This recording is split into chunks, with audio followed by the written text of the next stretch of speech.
Friends ए गरम ऋतु रे बहुत लोक मानकर डिहाइड्रेशन हालिया सनस्ट्रोक और मुंड बुलाइबा भली समस्या देखा दी थाए किंतु आपण किछि छोट छोट कथा उपरे जदि ध्यान दियंती ताहले एही गरम रु आपणकर परिवार और आपण निजको बंचाई परिबे। आजिर ए वीडियो रे मु आपणको कहिबी एही गरम रु बंचिबार किछिटा सहज उपाय जहाको यूज करी आपण एही गरम रु बंची परिबे।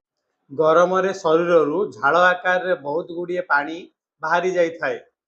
मु आपणको एमिति 9टी उपाय कहिबी जहाको अवलंबन करी आपण एही गरम रे आपण निजको और निज परिवार को सुरक्षित करि परिबे। नमस्कार, मोर आपण मानको अनुरोध जे जो माने चैनल रे नुआ करी आछंती चैनल को सब्सक्राइब करंतु और वीडियो को अधिक रु अधिक मात्रा रे शेयर करंतु। चलंतु जानिबा प्रथम उपाय। दिन रे 3 रु 4 लिटर पानी निश्चित भाव में पियंतु। बाहर को जीवा समय रे निज सांगरे पानी रो बोतल निहाती भाव में रखंतु। अधिक समय पर्यंत शोष रे रुहंतु नाही। जदि शरीर रे जलीय अंशर कम हो जिवो ताहेले आपन को डिहाइड्रेट रो प्रॉब्लम आसीबो। आपन कमजोर फील करिवे। तेणु शोष लागिबा को अपेक्षा न करी निर्दिष्ट समय व्यवधान रे पानी नियमित भाव में पियंतु। गरम समय रे नेचुरल ड्रिंक्स स्वास्थ्य पाई हितकारक होई थाए। पौड़ पानी, लेंबू पानी, नबात पणा, चल्हा पणा एगुड़िक शरीर को ठंडा देई थाए और स्वास्थ्य पाई भी भल होई थाए। द्वितीय पॉइंट हेउची कपड़ा। गरम रे आपण केउ कपड़ा पिंधुचंती एहार भी महत्व अछि। एही समय रे आपण हालुका कॉटन रो कपड़ा यूज करंतु और ढिला कपड़ा पिंधंतु।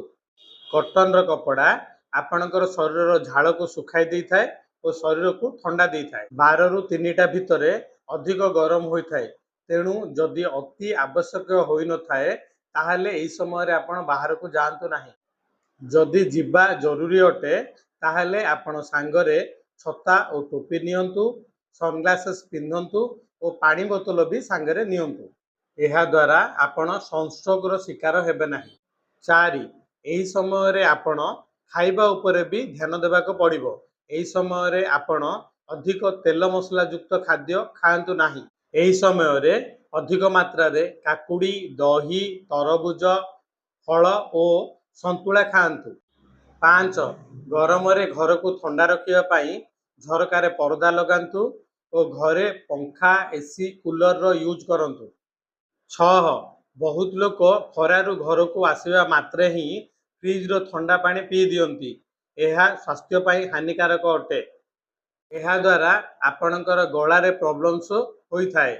तेणु घर को आसीबा मात्रे 5 मिनिट रेस्ट नियंतु और तापरे साधारण पानी पियंतु।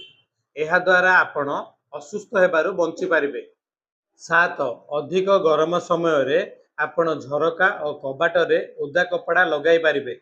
एहा द्वारा घर ठंडा होई थाए। 8 आपण घर रो छात उपरे धला पेंट मारी पारिबे। एहा द्वारा घर रो तापमात्रा 5 रु 7 डिग्री कमी जाई थाए।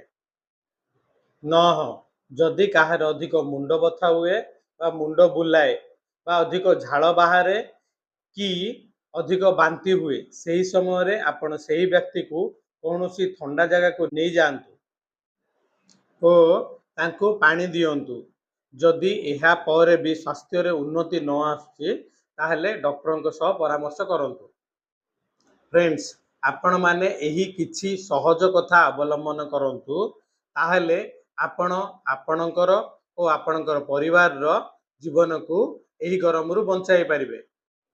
आपण को जदि एही वीडियोटी भल लागिला ताहले सांग माननकु शेयर करंतु और वीडियो को लाइक करंतु।